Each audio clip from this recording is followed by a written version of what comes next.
নমস্কার, আমি অ্যাস্ট্রোলজার পিয়ালি মুখার্জি। আমার ইউটিউব চ্যানেলে আপনাদের সবাইকে অনেক স্বাগত, অনেক শুভেচ্ছা এবং শুভকামনা জানিয়ে আজকের আলোচনা আমি শুরু করছি। আজকে আমি আলোচনা করব মূলত কন্যা রাশি এবং কন্যা লগ্নের জাতক জাতিকাদের জ্যৈষ্ঠ মাস কেমন যাবে।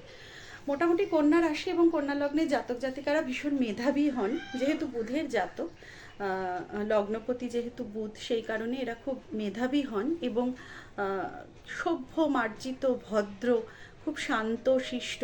এরা কিন্তু খুব সহজে রেগে যান না। এরা কিন্তু অনেক ধৈর্যশীল হন, অনেক রকম মানিয়ে চলার চেষ্টা করেন।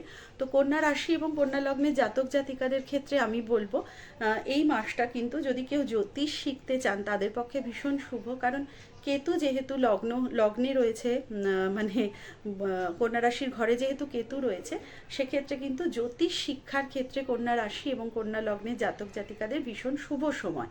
এছাড়াও যেহেতু কেতু আমাদের গুপ্তবিদ্যায় পারদর্শী করে, তো সেক্ষেত্রে তন্ত্র সাধনা, ম্যাজিক, অঙ্কে পারদর্শী হওয়া, এগুলো কিন্তু কেতু করবে। তাছাড়াও গুপ্ত প্রণয়, পরকীয়ার যোগ থাকতে পারে বিবাহিত পুরুষদের ক্ষেত্রে, অথবা যারা অবিবাহিত তাদের ক্ষেত্রেও কিন্তু এমন সম্পর্ক আসবে যেটা চেপে রাখতে হবে, যেটা প্রকাশ্যে বলা সম্ভবপর হবে না।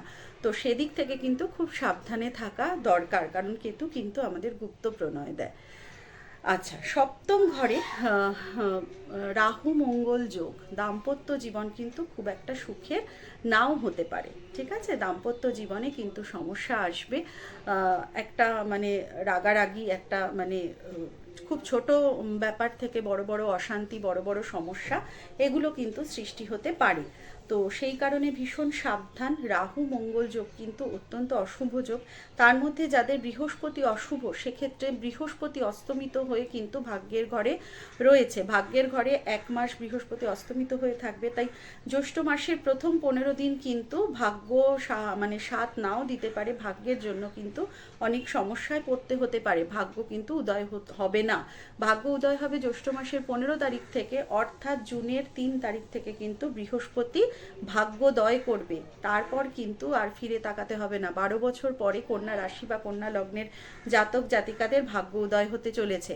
অর্থনৈতিক উন্নতি, চাকরির যোগাযোগ, ব্যবসায় উন্নতি, টাকার ফ্লো থাকবেই। তার সাথে সাথে আধ্যাত্মিকতায় উন্নতি, ঐশ্বর্য, সম্পদ, জাগতিক সুখ, সব কিন্তু কন্যা রাশি এবং কন্যা লগ্নের জাতক জাতিকাদের পাওয়ার কথা। এই জ্যৈষ্ঠ মাস থেকে কিন্তু শুরু হয়ে যাচ্ছে সেই যোগ। আর তার সাথে সাথে শুক্র এবং বৃহস্পতি একসাথে একটা মালব্য যোগের সৃষ্টি করায় ভাগ্যের ঘরে কিন্তু শুক্র, অর্থাৎ শুক্র সক্ষেত্রী, তার সাথে সাথে শুভ বৃহস্পতি কিন্তু কন্যা রাশির জাতক জাতিকাদের ভীষণ শুভ ফল দেবে। পড়াশোনার ক্ষেত্রে, সেকেন্ডারি এডুকেশনের ক্ষেত্রে বা হায়ার এডুকেশনের ক্ষেত্রে, দুটোতেই কিন্তু যথেষ্ট শুভ ফল পাওয়া যাবে। যারা পড়াশোনার দিকে হায়ার এডুকেশনের দিকে এগোচ্ছেন তাদের ক্ষেত্রেও কিন্তু ভীষণ শুভ সময়। নতুন যোগাযোগ আসবে, ভালো জায়গায় চান্স পাওয়ার ব্যাপার থাকবে, ভালো রেজাল্ট হবে, পড়াশোনার জায়গাটাও ভীষণ স্ট্রং। তার সাথে সাথে কিন্তু চাকরি, ব্যবসা সব কিছুই খুব স্ট্রং।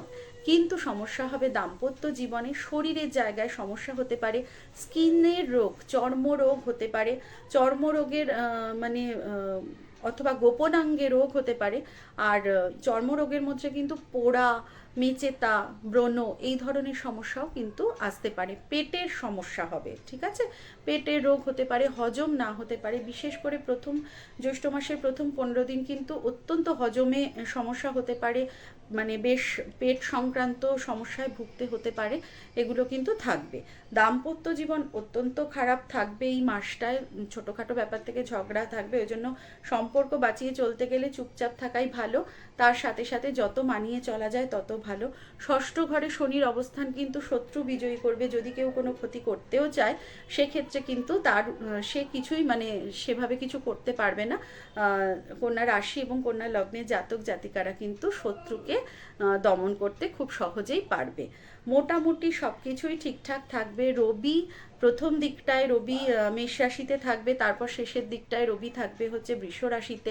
মেষ রাশিতে থাকাকালীনও শুভ ফল যেমনি পাবে, কারণ তুঙ্গস্থ রবি কিন্তু কন্যা রাশির জাতক জাতিকাদের যথেষ্ট শুভ ফল দেবে। তার সাথে সাথে যখন বৃষ রাশিতে যাবে তখনও কিন্তু বৃহস্পতি, শুক্র, রবির একটা যোগ খুব শুভ ফল দিতে পারে। তবে যাদের রবি এবং শুক্র শুভ নয়, হয় শুক্র অশুভ অথবা রবি অশুভ, সেক্ষেত্রে কিন্তু একটা বদনাম, একটা স্ক্যান্ডাল বা চারিত্রিকগত কোনো রকম বদনামের যোগ থাকতে পারে। সেই জন্য খুব সাবধান, মানে কোনো রকম ভুল সিদ্ধান্ত নেওয়ার আগে 10বার ভাবতে হবে।